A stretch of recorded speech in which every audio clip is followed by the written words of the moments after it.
Hello मेरे प्यारे बच्चों, स्वागत है आप सभी का आपकी हिंदी की कक्षा में। तो बच्चों, आज हम देखेंगे आपका अध्याय संख्या 6 जिसका नाम है शब्द भंडार यानी कि वोकैबुलरी। ठीक है, तो आइए देखते हैं क्या है इसमें। तो देखिए, भाषा जो है ये हमारी अभिव्यक्ति का माध्यम है ना। इसमें हम लोग शब्दों का इस्तेमाल करते हैं, शब्दों का इस्तेमाल करके हम अपने भाषा को अभिव्यक्त करते हैं। ठीक है, तो बोलना और लिखना इन दोनों में ही आपको सटीक शब्दों का इस्तेमाल करना चाहिए। ठीक है, क्योंकि इससे आपका मौखिक और लिखित दोनों स्वरूप बहुत ही प्रभावशाली बनता है। इसके अलावा देखिए, हमारे लिखित चीज़ में मतलब लिखित रचना में रोचकता बनी रहनी चाहिए। तो इस रोचकता को बनाए रखने के लिए बहुत ज़्यादा ज़रूरी है कि आपका शब्द ज्ञान बहुत अच्छा हो। ठीक है, तो बच्चों, शब्द ज्ञान का मतलब क्या होता है? शब्द के विभिन्न रूपों का ज्ञान। तो सबसे पहले हम बात करेंगे पर्यायवाची शब्द की। तो देखो, यहाँ पे दो पिक्चर्स आपको दिए हैं। इन दोनों पिक्चर्स के अलग अलग नाम हैं। जैसे कि अगर आप फूल कहते हो तो फूल का अर्थ क्या होता है? पुष्प, सुमन, कुसुम, प्रसून, चारों है। तो इन चारों में से आप कुछ भी बोलिए, मतलब एक ही निकलेगा, फूल। दूसरा है घर, गृह, भवन, सदन, आलय। चारों में से कोई भी शब्द इस्तेमाल कीजिए, मतलब क्या निकलेगा? घर। ठीक है, अब देखिए, तो आपने देखा है कि यहाँ पे कई नाम लिखे हैं और इन कई सारे नामों का, कई सारे शब्दों का मतलब एक ही है। ठीक है, तो इसका मतलब क्या हुआ? क्या परिभाषा है इसकी? तो देखो, एक समान अर्थ देने वाले शब्द पर्यायवाची या समानार्थी शब्द कहलाते हैं। यानी कि शब्दों के समूह जिनका मतलब एक ही निकलता है उसको हम पर्यायवाची या समानार्थी शब्द कहते हैं। इसके अलावा बच्चों देखिए, पर्यायवाची शब्द में ना समानता आपको दिखाई पड़ती है। ठीक है, लेकिन जब आप इसका इस्तेमाल करोगे ना, इनमें कुछ अंतर आपको दिखाई देगा। जैसे कि मुझे आम, आम्र अच्छे लगते हैं। तो बच्चों, अगर आप देखेंगे तो इन दोनों में ना आम या आम्र दोनों का मतलब क्या है? दोनों का मतलब एक फल से है। लेकिन यहाँ पे आपका रसाल या पिक बंधु शब्द यहाँ पे अच्छे नहीं दिखते। ठीक है, अब आपके कुछ पर्यायवाची शब्द हैं। तो ये रहे शब्द, ये रहे पर्यायवाची शब्द। तो अंधेरा, तो अंधेरा का पर्यायवाची क्या होगा? अंधकार, तम, तिमिर इत्यादि। अध्यापक, शिक्षक, आचार्य, गुरु। फिर इधर देख लीजिए, गाय का क्या पर्यायवाची शब्द है? तो गौ, धेनु, गौ। इसके अलावा ये बाकी सारे पर्यायवाची हैं आपके। तो असुर शब्द है, तो इसका राक्षस, दैत्य, निशाचर, ये क्या हो जाएगा? पर्यायवाची है। फिर आकाश, नभ, गगन, आसमान।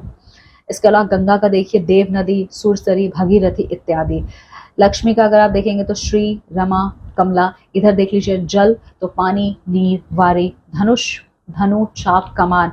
पहाड़ का क्या है? पर्वत, गिरी, अचल। हाथ, हस्त, कर, भुजा इत्यादि। तो ये बाकी सारा क्या है? आपका शब्द है और पर्यायवाची शब्दों के साथ ये है। ठीक है, तो पर्यायवाची शब्द को हम समानार्थी भी कहते हैं, यानी कि शब्दों के समूह होते हैं जो क्या करते हैं? एक ही अर्थ आपको बताते हैं। ठीक है, अब बात करते हैं दूसरा, वो है हमारा विलोम शब्द। तो विलोम शब्द क्या है? तो पहले कुछ चित्र आप देख लीजिए। तो उल्टा, सीधा, उत्तर, दक्षिण।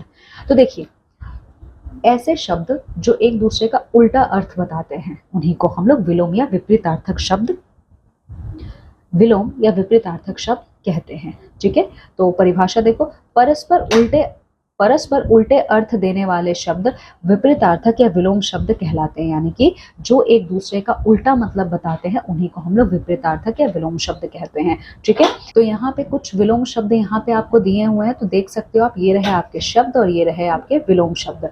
तो ये देखिए, अमीर है तो गरीब होगा, अपना पराया हो जाएगा, अर्थ है अनर्थ होगा, अवनति उन्नति है।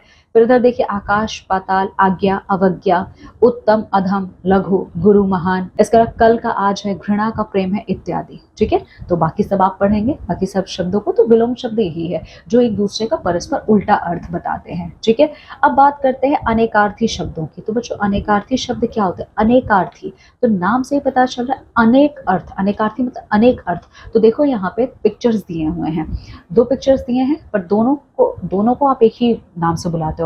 ठीक है, पत्र, एक पत्र का मतलब होता है पत्ता, एक पत्र का मतलब है चिट्ठी।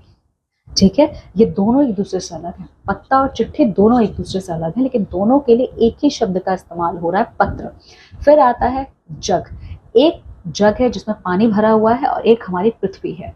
ठीक है, दोनों का अंतर है। ओके, तो ये जो अनेकार्थी शब्द होते हैं, ये क्या होते हैं? ये अलग अलग अर्थों के भाव प्रकट करते हैं। ठीक है, यानी कि ये देखो, एक से अधिक अर्थ देने वाले शब्द अनेकार्थी शब्द कहलाते हैं। यानी कि एक ऐसे शब्द होते हैं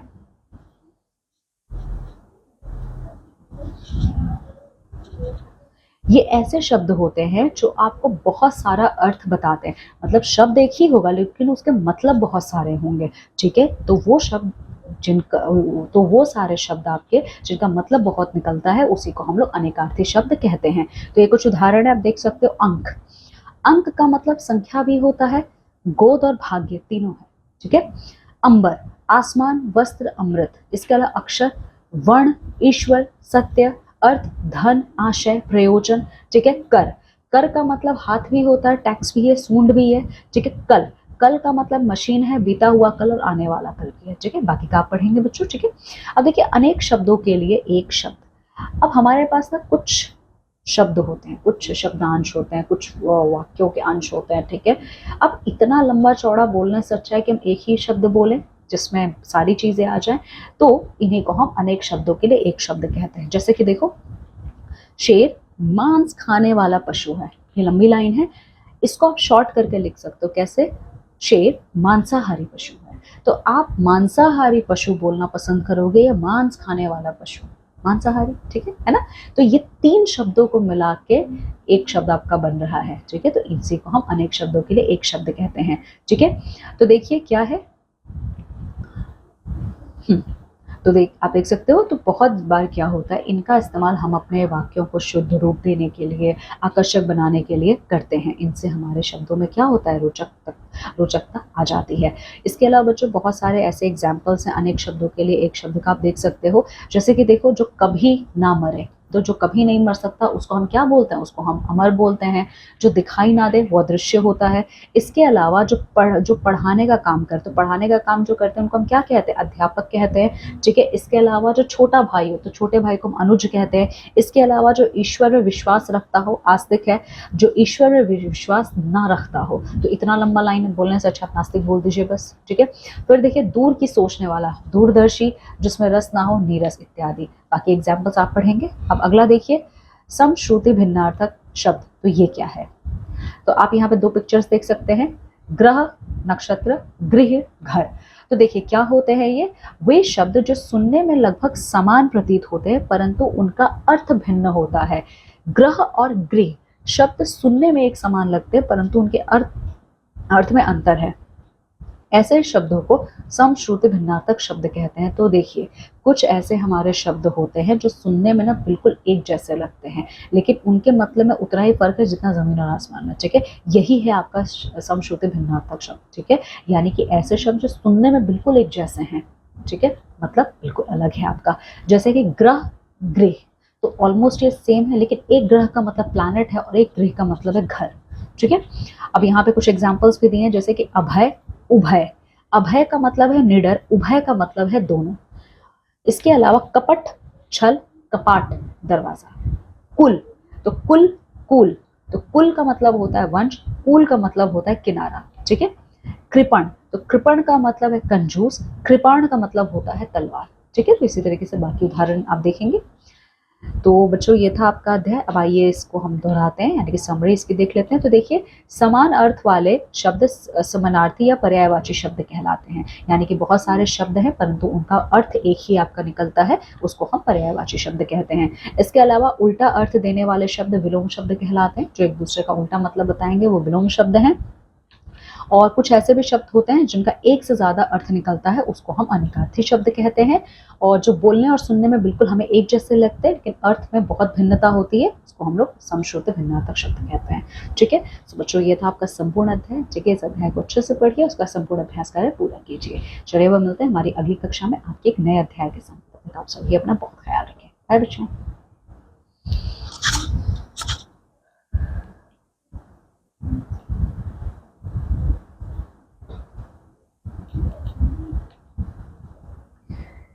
हेलो बच्चों, स्वागत है आप सभी का आपकी हिंदी व्याकरण की कक्षा में। बच्चों आज हम देखेंगे आपका अध्याय संख्या 7, जिसका नाम है संज्ञा, यानी कि नाउन। तो संज्ञा क्या है, संज्ञा देखिए, यहाँ पे एक चित्र दिया हुआ है, इस चित्र को पहले अच्छे से देखिए। अब नीचे कुछ पंक्तियां लिखी हैं, आइए देख लेते हैं इनको। तो देखो, हरीश रेलगाड़ी से आगरा गया, वहां उसने ताजमहल देखा, उसकी सुंदरता देखकर हैरान रह गया। ये पूरा एक वाक्य है, ठीक है। तो उपर्युक्त वाक्यों में हरीश ये क्या है, ये व्यक्ति का नाम है, आगरा ये स्थान का नाम है, ताजमहल और रेलगाड़ी किसका नाम है? वस्तुओं का। सुंदरता ये भाव का नाम है। तो यही आपकी संज्ञा है। ठीक है, तो संज्ञा का अर्थ क्या है? संज्ञा का अर्थ होता है नाम। ये सब जो अंडरलाइंड वर्ड्स हैं किसी ना किसी के नाम हैं। तो देखिए, इस पूरे विश्व में जो भी चीजें हैं, ठीक है, जो भी वस्तु है, व्यक्ति है, जीव जंतु है, सबका अपना एक नाम है। नाम से ही आप किसी भी व्यक्ति वस्तु को पहचान सकते हो। अगर आप सोचिए कि नाम नहीं होता तो क्या होता, हम किसी को पहचान नहीं पाते। ठीक है, तो देखिए, किसी व्यक्ति, वस्तु, स्थान, प्राणी तथा भाव के नाम को संज्ञा कहते हैं। तो संज्ञा का अर्थ होता है नाम। ये किसी भी व्यक्ति, वस्तु या स्थान का हो सकता है। ठीक है, आगे देखिए, तो संज्ञा के भेद कितने हैं? तो देखिए, संज्ञा के ना मुख्य तौर पे 3 ही भेद होते हैं। पहला है व्यक्तिवाचक, दूसरा है जातिवाचक, तीसरा है भाववाचक। तो व्यक्तिवाचक संज्ञा क्या है? ये उदाहरण है, देख लीजिए। महेंद्र सिंह धोनी भारतीय क्रिकेट टीम के सर्वश्रेष्ठ खिलाड़ी हैं। दूसरा, राष्ट्रपति भवन में सुंदर मुगल गार्डन स्थित है। तीसरा, शाहरुख खान मुंबई में रहते हैं। तो यहाँ पे आप देख सकते हो, ये जो कलर्ड वर्ड्स हैं, ये किसी ना किसी विशेष व्यक्ति या स्थान का नाम है। ठीक है, तो व्यक्तिवाचक संज्ञा क्या है? जिन संज्ञा शब्दों में से किसी विशेष व्यक्ति, वस्तु या स्थान का बोध होता है, उन्हें व्यक्तिवाचक संज्ञा कहते हैं। तो व्यक्तिवाचक संज्ञा में का मतलब होता है जब आप किसी व्यक्ति का, किसी विशेष व्यक्ति, वस्तु या स्थान का नाम लेते हो, वही आपका व्यक्तिवाचक है।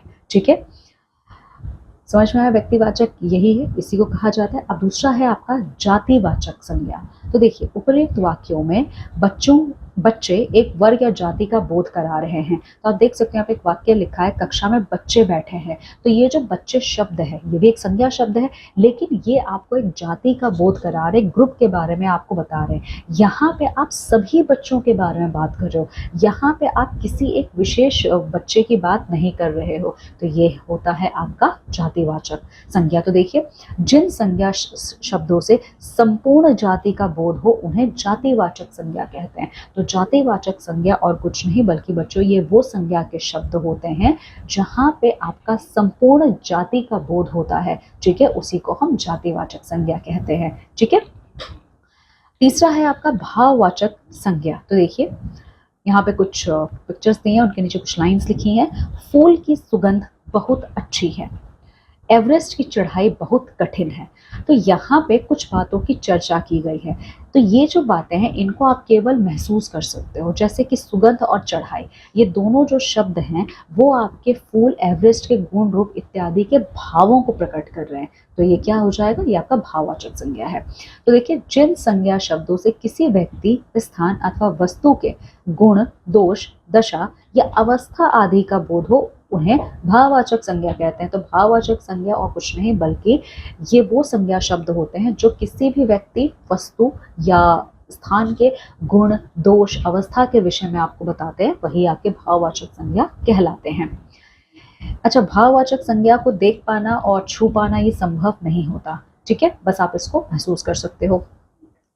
अब ऐसे तो मुख्यतः हमारे हिंदी व्याकरण में यही 3 आपकी संज्ञाएं होती हैं, लेकिन हमारे इंग्लिश ग्रामर में 5 होती हैं टोटल। ठीक है, तो कुछ हिंदी ग्रामर के जानकारों ने क्या किया है, दो और संज्ञा को लिया है इंग्लिश ग्रामर से। ठीक है, वो है आपका द्रव्यवाचक संज्ञा और समूहवाचक संज्ञा। अगर आप देखेंगे तो ये द्रव्यवाचक और समूहवाचक किसका रूप है? इन तीनों में से वो जातिवाचक के ही रूप है, क्योंकि जातिवाचक में आप एक जाति के बारे में बात करते हो, संपूर्ण जाति के बारे में, तो द्रव्य और समूह दोनों उसी में आ जाते हैं। ठीक है, तो द्रव्यवाचक संज्ञा के एग्जाम्पल्स आप देख सकते हैं। कुम्हार मिट्टी से बर्तन बना रहा है, माँ ने सारा खाना घी में बनाया है।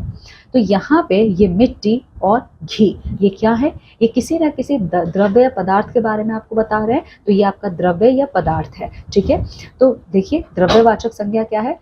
जो संज्ञा शब्द द्रव्य अथवा धातुओं के नाम का बोध कराते हैं, वह द्रव्यवाचक संज्ञा कहलाते हैं। ठीक है, तो द्रव्यवाचक संज्ञा क्या होते हैं? द्रव्यवाचक संज्ञा जो है ये वो होते हैं जो किसी भी द्रव्य या धातुओं के नाम का बोध करवाते हैं। ठीक है, वे द्रव्यवाचक कहलाते हैं। अब समूहवाचक की बात करते हैं। क्या है समूहवाचक? देखिए, यहाँ पे कुछ उदाहरण दिए हैं।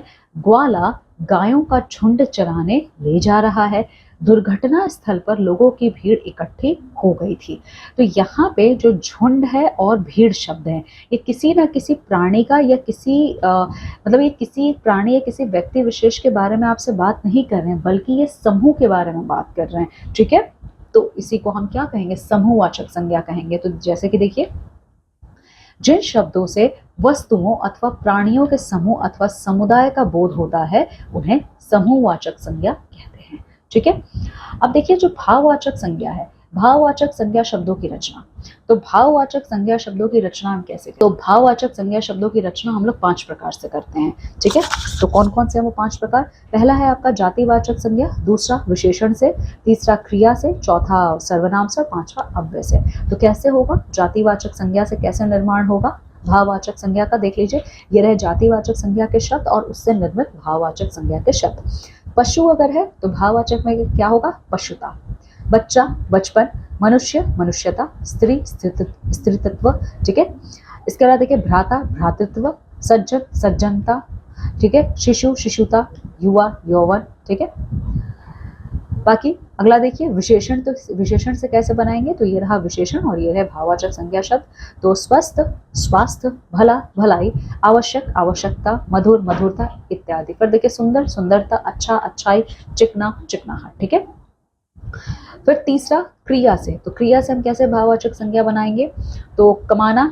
ठीक है, कमाना ये क्रिया का शब्द है, भाववाचक में कैसे होगा, ये कमाई। चिकना, चिकनाई। चुनना, चुनाव। चलना, चाल। धोना, धुलाई।